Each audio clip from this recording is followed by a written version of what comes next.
All right, so let's move on to lesson number 3. And before we do that, what I want to do is I want to clean up the workspace that we created in the last lesson. So we already know a way to do this in the code where we could say remove and remove an object, and we could do that one object at a time.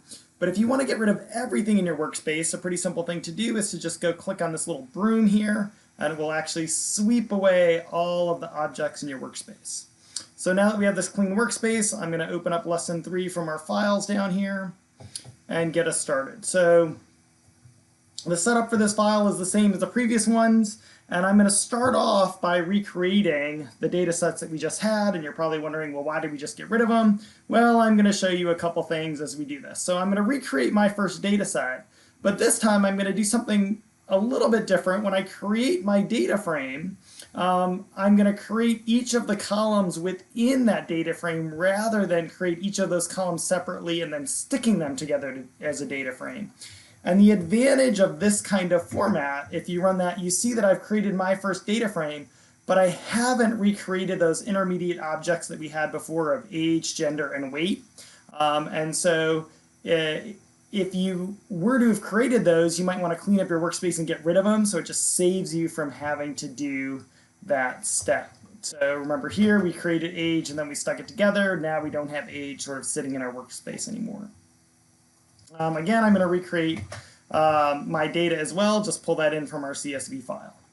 Okay, now when you read data in, every column in that data set gets assigned a particular data type. And this is very similar to what you see in pretty much any other statistical package where you have data that's read in and it's either thought of as, dates or string data, which is text, or numeric data. And so it's really similar in R as well, that when you read data in, it's assigned a particular type by default.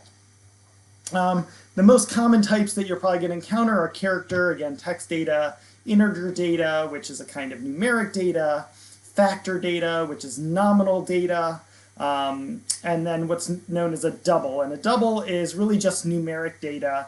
It's just fancy speak for what we call for floating point numbers. So floating point numbers are really, if you think about calculations that you might do, the resulting numbers might go on to infinity or some really long decimal place, and the computer can't store all of that information, so it creates an approximation of that number, and that's really what a double is.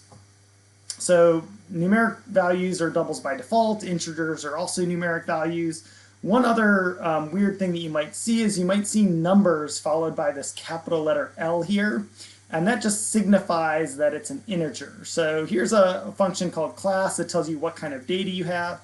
If I say, hey, give me the class of the number 1, it says it's numeric. But if I say, hey, give me the class of 1L, it says it's an integer. And so if I had integers in my data set, and I said, hey, print those integers out, it might print out the numbers with the big capital L appended to that, and it just means that it's integer data. Okay. So when we read our data in, one of the first things that we're going to want to do is we're going to look at the various classes of data, the data types that got read in, to make sure that it looks like what we want.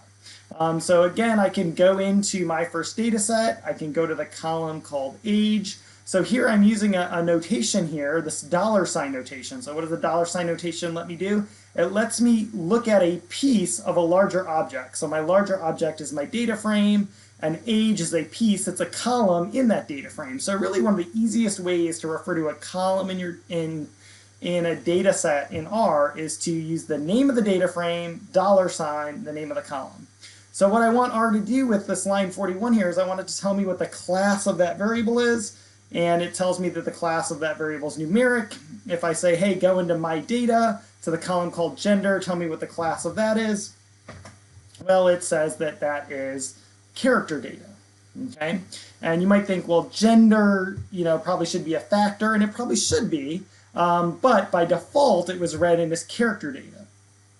So one of the things that we're going to learn in this lesson is how to recode variables into different types if they get read in incorrectly or not how you want them by default. Now I do want to clarify an important thing here. If I go and I say, hey, tell me the class of the age column in my first data set, well, I get numeric, and I say, well, give me the class of age, I also get numeric, but these two lines of code are not doing the same thing.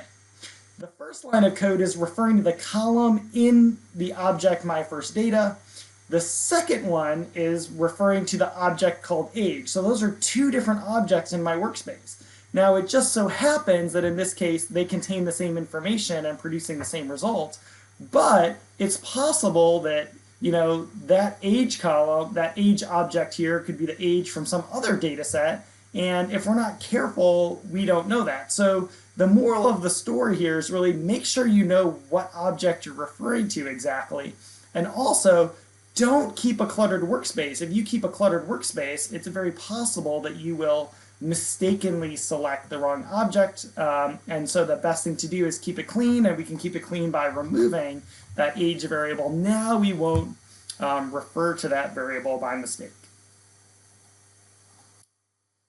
Okay, so what happens if we read in our data and we read it in incorrectly, or we want to change the class of the data? Well, there are a whole host of functions that all start with the word as, and then dot, and then the name of class. So basically this says to R, I want you to take whatever I put in these parentheses here and turn them into this class of data, whatever it is. So here I've got my data $weight. Weight is a numeric variable right now. I can say, hey, I want you to turn that into character data. So I'm going to say, well, take my data $weight, turn it into character data, and I'm going to stick that change back into the original column that it was in. Okay, so when I run that, nothing happens down here in my terminal window, but if I say, well, now give me the class of my data $weight, you can see that it's now character. Okay, if I print out that column of data, you can see that those numbers are now printed out with parentheses around them, because R no longer thinks of those as numbers. If I try to add them together, R wouldn't let me, because those are considered character data now. Now chances are that you want this to be numeric, so we can turn it back into numeric using a similar function. It's now just as.numeric. So turn this weight column back into numeric, and again, I'm going to put that change back into this column that it originally came from. So when I do that, if I check the class, you can see that it's now numeric. And now when I print those numbers, those parentheses, those quotation marks have gone away. So those are real numbers, and I can add them. Now a really important lesson right here is when you make a change to your underlying data, you need to make sure that you don't forget this portion of the code. That we make a change and we assign it back to somewhere, some new object. Okay, so let's look at an example of that. So here I'm going to go into my data $weight, and I'm going to turn it into character data. So this is essentially identical to what we did in line 63, but I'm not assigning that change anywhere. Okay, so when I do that, it looks like things worked because I get my numbers with the quotation marks around them. But if I asked for the class of that data set, notice that the class of that data is still numeric. And now if I print that column of data, the quotation marks aren't there anymore. And the reason is that I made this change, but you know what I did with that change? I just printed it. Remember, the default behavior in R is to print the result. So all I did was I printed that change, but I didn't save the change. So this is a really important lesson. Whenever you want to change your underlying data, you need to assign that somewhere to some object, whether that's the original data set, a new object, a new column in the original data set. It doesn't matter, but it has to be assigned somewhere, or else that change isn't going to be saved. So again, here it is again, so you can see it in line 86. What am I doing? It looks like I've changed it, but it's really that I'm printing that change. The underlying data has never been changed. So that's essentially what's going on here. I've got some more info for you, so if you come back to this lesson later and we're like, what the heck was he talking about? You can take a look at that, and that will hopefully get you squared away. The last thing that I want to do here is talk about another stumbling block that you might encounter when recoding data, especially if that data is a factor. So factors can be a little bit of a headache. especially if you're not used to how R thinks about factors. So I'm going to show you one common stumbling block that you may encounter and how to very easily solve that. All right, so let's read in this file hours studied. And basically hours studied, you can imagine it just being, hey, I asked my students how many hours they studied for a particular exam. And you can see that people gave me some nice numeric responses, except this one pesky person gave me a 1-2. And because that one pesky person gave me a 1-2, if I say, well, tell me what this data set looks like, here's a function called structure, which is also a way to get the class of all of the variables in your data set. You can see that my average hours variable is considered character data. So because that dash was in there, R says, well, there's something in this column that's not a number, so I'm going to treat it as string data. Okay. Now, remember I said that I want to talk about how when you have factors and you try and recode them, it can lead into big errors. So let's say that instead of string data, that we somehow, for some reason, read this data in as a factor. Okay, so I'm going to turn that data set, that column of data, into a factor using the same code that we used above, but now I'm just going to say, well, as.factor. So now when I do that, if I say, hey, give me the structure of that, you can see that it's a factor with 7 levels. Okay? Remember, a factor is just sort of nominal variable. And this is a common thing that you might have is a situation where you have some string or character data that you want to treat as a factor, or that gets read in as a factor for a particular reason. Now, if you look at this data, you might say, oh, well, these are how many hours people studied. I want to turn that data into numbers so I can get the average number of hours people studied or something like that. So how would we do that? Well, we'd use our code as.numeric that we saw above, and I'm going to recode the thing that we just created as a factor, but I'm going to do something a little bit different here. I'm going to save this as a new column. And the way you save it as a new column of data is I just change the name and it just puts it in a new column with whatever name I give it here. If that name's different from anything that already exists, it becomes a new column. And I'm doing this just because it will allow us to compare what it looked like before and what it looks like now. So now that I did that, let's look at hours studied, and you see something very peculiar here. So look at that, a 1 is a 1, but a 2 is a 3, and a 3 is a 5, and a 5 is a 7, and you're probably scratching your head like, wait, what in the world happened here? And this is really the main takeaway from this lesson I want you to realize is that what happens is when you have data that's a factor and you try and recode that as numeric, you run into this issue as these numbers that we actually see in the columns are not what get coded over as numbers, but rather every one of these numbers here gets assigned a factor number, and it's those factor numbers that get turned into numeric data. So the first factor in my data set is 1, so that becomes a 1. The second factor in my data set is 1-2, because that's the next one in order, so that's a 2. Well, then all the 2's are 3, because that's those factor numbers. The next one is 2.5, so that's a 4, and so on. So you convert the factor numbers over first, and not the actual numbers themselves.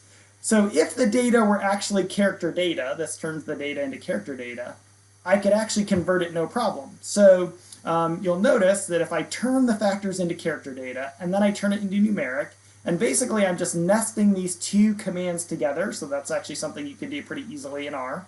And we take a look at the result.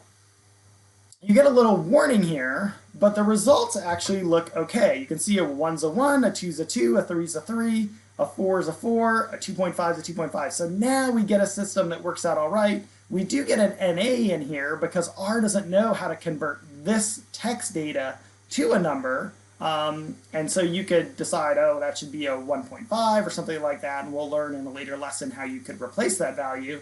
But you can see that at least we did convert things over appropriately. So again, the major lesson here is that if you've got factor data and you want to convert it into numeric, the numbers that you are going to get are going to be the factor numbers and not the underlying data. And if there is some underlying data there, you need to turn that into character data first and then make it numeric. Now, this is a particularly important lesson because if you are using an older version of R, and by older I mean Anything pre 4.0, which 4.0 came out in April of 2020, by default, R will turn strings into factors. So whereas when I read this data in with a new version of R, it was read in as character. If you're using a slightly outdated version of R, it will be read in as a factor, and you could very easily encounter this recoding issue not working out how you think. So just be careful. If you are using the older version of R, you can fix that with this one line of code here. You can see I changed an option when it read in. I say, well, strings as factors equals false. Again, in versions previous to 4.0, the default is true. So if you say false, then that will read that factor data in as string data. Okay, so in general, factors are a little bit tricky. There are some really useful functions in R that are even a little bit more flexible than as.factor. One of them is just called factor. There's also some packages specifically for nominal data. One of them is called forcats that I encourage you to take a look at if you have a lot of factor data that you need to convert or factors you need to manage. But we're going to stop here in terms of our dealing with factors just to help you avoid a critical error that you might see in terms of converting your data over.